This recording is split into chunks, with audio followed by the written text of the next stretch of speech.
میرے پاس کچھ مثالیں ایسی ہیں وہ میں کوٹ کر سکتا ہوں. میں اپنے ایک آفیسر کو جانتا ہوں، چیمہ صاحب، ذوالفقار چیمہ. وہ ادھر پاسپورٹ آفس کا 7 لاکھ کا بیک لاگ تھا. وہ اتنا بڑھ گیا تھا کہ لگتا تھا کہ کبھی ٹھیک نہیں ہوگا. دین ہی کیم دیر. تو ایک دفعہ وہ میرے بڑے اچھے دوست تھے، میں صدر آیا تو میں نے کہا چلو چیمہ صاحب سے ملتا جاؤں. میں نے ان سے کہا کہ چیمہ صاحب یہ آپ کام کر لو گے؟ کہتے تو کیا مشکل ہے. میں نے کہا نہیں، آخر مشکل ہی تھی تو 7 لاکھ پیچھے بیک لاگ جمع ہوا ہے نا، آپ کیسے کر لو؟ انہوں نے کہا پروفیسر صاحب میں نے آ کے دیکھا کہ یہاں 2 سے 3 ہزار پاسپورٹ ایشو ہوتے تھے. میں نے کہا کہ 8 سے 12 ہزار کی اب ٹارگٹ مجھے دو. تو مجھے کہا گیا کہ یہ نہیں ہو سکتا، یہ نہیں ہو سکتا، بڑا مشکل ہے. تو میں نے ان سے کہا کہ جس کو مشکل لگتا ہے دفتر چھوڑ جائے، باقی رہیں اور کام کریں. اینڈ حیرانی کی بات ہے کہ وہ صرف 3 مہینے کر رہے، سارا بیک لاگ بھی کلیئر ہو گیا اور آگے کے لیے بھی آسانیاں چھوڑ. سب سے پہلے تو جو بھی انچارج ہوتا ہے اس کو یہ پتا ہونا چاہیے کہ میری ایفیشنسی سے کام باہر ہے یا ودن مائی اپنی کیپیسٹی ہے. سیلف ریئلائزیشن کام کے لحاظ سے ڈفرینٹ ہوتی ہے. ہم کبھی کہیں نہیں، وہ خدا ہی کو اکاؤنٹیبل ہوگا. مجھے پتا ہوگا کہ میں اس کام کے اہل نہیں ہوں تو میں کیوں کروں گا. حضرت عمر فاروق رضی اللہ تعالیٰ عنہ کے زمانے ایک بہت بہت نیک اور بڑے اعلیٰ صحابی مصر کے گورنر تھے. مصر کے لوگوں کی طرف سے شکایت آئی کہ یہ صحابی ہمیں مل ہی نہیں رہے، 2 دن تو بالکل نہیں ملتے ہیں، تو ہم کیا کریں. انہوں نے حضرت عمر کے پاس شکایت کی. حضرت عمر نے صحابی کو بلایا، ابو سعید ان کا نام تھا. جب وہ آئے تو حضرت عمر ان کے استقبال کے لیے اٹھے اور پوچھا کہ یہ مسئلہ ہے، لوگ کہتے ہیں کہ آپ 2 دن کام نہیں کر رہے ہو، نظر نہیں آ رہی. اب جواب سن کے آپ بھی حیران ہو گئے. انہوں نے فرمایا میرے پاس صرف 2 جوڑے ہیں اور جمعے کو میں ان کو دھوتا ہوں ایک کو، اور سکھاتا ہوں اور ایک پہنتا ہوں. اگر میں یہ نہ کروں تو میرا کوئی پاکیزگی نہیں رہتی، اس لیے وہ 2 دن میں پبلک سے نہیں مل سکتا. حضرت عمر نے بڑے پیار سے کہا کہ تم ہمارے سردار ہو، ہمارے آقا ہو، تمہارا پاکیزگی اور عفت اور بزرگی میں ہم سے بھی بڑا مقام ہے، مگر آپ حکمران نہیں رہ سکتے. اس لیے کہ حکمران کو مسائل سننے ہیں، اس کو طے کریں، اس کی ایفیشنسی اور ہے اور ریلیجس ایفیشنسی اور ہے. آپ نے ان کو مدینہ میں وظیفہ دے کے رکھ لیا اور حضرت عمرو بن عاص کو مصر کا گورنر، کوئی شکایت ہی نہیں آئی بعد میں. حالانکہ عمرو بن عاص جو تھے وہ کافی مشتبہ قسم کی ان کی سیاسی پولیٹیکل دوسری حرکات تھیں، اس کے باوجود وہ پبلک میں اتنے مؤثر و غالب. اب میں آپ کو ایک بات بتاؤں کہ میں اس حکومت کا جو جائزہ لے رہا ہوں، میرا خیال ہے کہ یہاں کوئی اپنے آپ کو نااہل کہنے پہ راضی نہیں، نکما کہنے پہ راضی نہیں. And none of them knows his work. None of them. For example, شکر کرو کہ آپ کے یہاں کوئی منسٹر نہیں ہے، ورنہ آپ سب کی کارکردگی اس کی طرح ہو جائے. And you can imagine what kind of it would have been. یہ کام کچھ ایسا نا کہ آپ کی ایک تو اچھا چلے آپ کو نہیں پتا کہ آپ کتنی اہلیت ہے، آپ کے کسی بڑے کو تو پتا ہونا چاہیے، آپ کے آڈیٹر جنرل کو تو پتا ہونا چاہیے کہ یہ شخص اس کام کے قابل ہے یا اس شخص کے قابل. ورنہ آپ کے اتنے عرصے کی ACR کا کیا فائدہ، نوکریوں کی رپورٹس کا کیا فائدہ. تو ہمارے کام اس لیے بگڑے ہوئے کہ everybody is placed in wrong shows.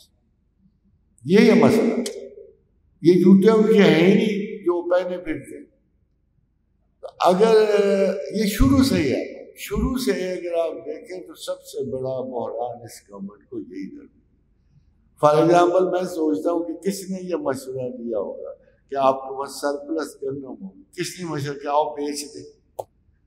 ان میں اتنی بھی یعنی اگلے وقتوں کی آ گئی نہیں تھی کہ وہی گندم جو انہوں نے بیچی ہے اس سے 10 گنا زیادہ قیمت پہ ڈالرز میں واپس آئی. آخر اس قسم کے مشورے دینے والے بھی تو لوگ ہوں گے نا. یہ کیا ہوا کہ یہ 40-41 ارب کی یہ پنڈی کے ارد گرد بننے کے جو لوگ کیا کہتے ہیں اور اس کا چلا گیا جا کے 67 بلین میں چلا گیا. اینڈ اگین مجھے تو یہ محمد تغلق کی بادشاہت لگتی ہے. آپ کو پتہ ہے 2 بادشاہ بڑے تھے وہ غریب گزرے ہیں, ایک جیمز سیکنڈ اور ایک اپنے محمد تغلق, کہ تمام اوٹ پٹانگ ڈیسیشن لینے اور اس کے بعد واپس لیں. دونوں کی ایک ہی صفت ہے. جیمز سیکنڈ کی بھی یہی تھی انگلینڈ کے بادشاہ کی, اور اس کی تو ان کو تاریخ میں وائزسٹ فولز کے نام سے یاد کیا جاتا ہے. اگر ہو سکتا ہے وہ وائزسٹ ہو, میں آج کل کے حکمرانوں کو وائزسٹ دی موسٹ فولش ہو سکتے آئی ایم سوری ٹو سے, مگر اندازہ یہ لگتا ہے کہ آپ کوئی کام بھی ڈھنگ سے نہ ہوگا. میں آپ کو کیا کہوں, میں چھوٹے لوگوں میں رہتا ہوں, بہت غریب لوگ.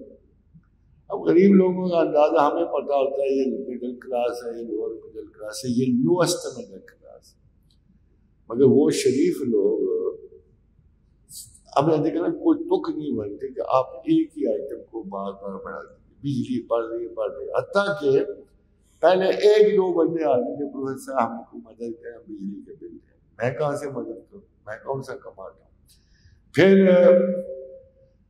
6-7 آنے شروع, and now hardly anybody comes to me جو یہ ساتھ ایک اس نے کاغذ اٹھایا ہوتا ہے کہ ہم بجلی کے بل نہیں دیتے. تو میں کہتا ہوں یار تم بجلی کے بل کیوں بڑھائے جا رہے ہیں, بجلی ہی کے بل. اب آپ دیکھیں اگر آپ کو گیس نہیں ملتی تو میں تو اس گورنمنٹ کو کال کرتی نہیں سکتی. This should have been thought before, بہت پہلے. آخر حکومتیں عوام کے لیے کچھ آگے کا سوچتی ہیں تو بات کرتی. ہر بار کا یہ گناہ کہ پچھلے کرپٹ تھے, یہ تو مجھے غرناطہ کی حکومت نظر آتی ہے. ایک جاتا تھا نا کہتا تھا یہ کرپٹ ہے, ہم آنےسٹ ہیں. پھر وہ جاتے تھے کہتے تھے یہ کرپٹ تھے, ہم. اور جیسے آپ کو یاد ہے کہ آفٹر جو انقلاب فرانس میں شام کے جنگ صبح کے مقتول ہوتے تھے, اور صبح کے جو لیڈر ہوتے تھے شام کو چوڑیوں پہ چڑھ گلوٹین پہ چڑھتے. مجھے ڈر ہے کہ اس قسم کا ایٹماسفیئر پیدا ہو رہا ہے. کسی قسم کی ایفیشنسی نہیں, کوئی ایسا عقل نظر آ رہا کہ جس سے ہمیں امید بنے. I think we are getting more and more hopeless about our country, more and more hopeless. مگر ایسا ہوگا نہیں ہے. یہ علیحدہ بات ہے کہ اللہ تعالیٰ دوبارہ ہماری مدد کرے گا, مگر وہ مدد اسی طرح کی ہوئی جیسے اس نے 14 اگست کو کی ہوئی, اسی قسم کی. وہ ایک ڈفرینٹ چیز ہے, کیونکہ میرے آقا اور رسول نے جو پاکستان کے بارے میں جو پیشن گوئی کی ہے وہ مصدقہ قائم اور جاری ہے اور آخر تک رہنی ہے. We have to for the last century of clash between religion and between all those things. تو رسول اللہ صلی اللہ علیہ وسلم نے حضرت ابو ہریرہ کی حدیث ہے اور بہت مستند ہے, پکی حدیث, جو فرمایا کہ اہل ہند کے مسلمان, اور یہ بخاری میں بھی درج اور مسلم میں بھی, کتاب الفتنہ ابن نائم میں بھی درج کہ اہل ہند کے مسلمان پہلے اہل کفر ہند کو شکست دیں اور ان کے عمراء اور رؤساء کو گرفتار کریں, پھر شام میں مریم کے بیٹے کا ساتھ. ہمارا انجام بالکل, اگر میں نے کسی پیشن گوئی پہ اعتبار کروں تو میں اپنے رسول کی بات, اور ایک ایسی پیشن گوئی ہے ہمارے رسول کی جس کو معجزہ زندہ اور جاری کہا جاتا ہے, کہ اللہ کے رسول نے فرمایا تھا اس وقت کچھ بھی نہیں ہوا تھا, تو اللہ کے رسول نے فرمایا اس وقت تمہارا کیا حال ہوگا جب تم کسرا کی حکومتوں کو فتح کرو. پھر سراقہ کو کہا تیرا کیا حال ہوگا جب کسرا کے کنگن تم پہنے. پھر کچھ دن توقع فرمایا اس وقت کیا ہوگا جب تو روما کی سلطنت, یہ یاد رکھیے کہ لائک امریکہ, like and all this Russia, اس وقت یہ 2 سپر پاورز, فرمایا اس وقت کیا حال ہوگا جب تم کسرا روما کی سلطنت کو فتح کرو. پھر فرمایا تم اہل عرب کی فتوحات مکمل کرو. یہ اس وقت رسول اللہ نے کہا جب تک ابھی یہ سب کچھ نہیں ہوا.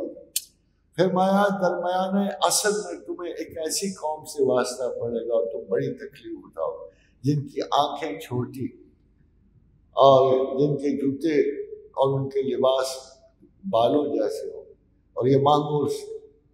پھر تم ان پر بھی غالب آؤ. اور 1362 آج ہم لکھ رہے ہیں مارکہ عین جالوت میں پہلی شکست ہوئی روما کو منگولز کو. اس کے بعد وہ پچھتے چلے گئے اور ختم ہو گئے. پھر فرمایا کہ زمانہ آخر میں تمہاری جنگ دجال سے ہوگی اور تم اس پہ غالب ہو. اب صورت یہ ہے کہ پہلی اس حدیث کی تمام پیشن گوئیاں پوری ہو چکی اور یہ زمانہ آخر. دجال آلموسٹ ڈکلیئر ہے. پتہ نہیں آپ کا انٹرسٹ ہو گیا. جب حضرت دانیال نے پوچھا جبریل امین سے کہ دجال ہے کون، تو آپ نے کہا مملکت رس بحیرہ پار تک اور پانیوں کے گرد آباد قوم دجال کا حصہ. Entire Europe, America and Russia. مملکت رس کو علیحدہ کیا تو اس کے ساتھ سمندر جاتے ہیں مگر باقی اسٹیٹس ساری قومیں پانیوں کے گرد آباد. پھر نشانیاں پوچھی کب کا دائمی قربانی بند ہو جائے جو ابھی بند ہو گئی چاہے کرونا کی وجہ سے. کیا اگر انسان اس فلک اجرام فلکی میں در اندازی کرے which we are doing already اور یہ علامتیں بتائیں اور الحمدللہ وہ ساری اب زمانہ بکھر رہا ہے. اللہ کے رسول کا ارشاد ہے کہ اب زمانہ آخر ہے دو ہی قسم کے لوگ پائے جائیں گے، تیسرا کوئی نہیں ہوگا. ایک خیمہ ایمان کا، ایک کفر کا، جدھر چاہو مرضی چلے جاؤ. اور وہ یہ ہو جائے گی hundreds and thousands Muslims are turning to be atheists in all this. اور بہت سارے لوگ ادھر سے مسلمان ہونے آ رہے ہیں. یہ تقسیم اب مکمل ہونی اگلے 3-4 سالوں. And then we go to war. Everybody goes to war. Everybody goes to war. Turkey goes to war. Turkey سے شروع ہو. And then we get involved. Everybody gets involved. تو پرانی مثال ہے کہ جیسے کہتے ہیں جیسے کنگھی میں کنگھی ہوتی ہے، ہر قوم دوسری قوم سے اس طرح لڑ رہی ہو. مجھے اس میں زیادہ 3 برس اللہ بیٹر جانا. May Allah bless.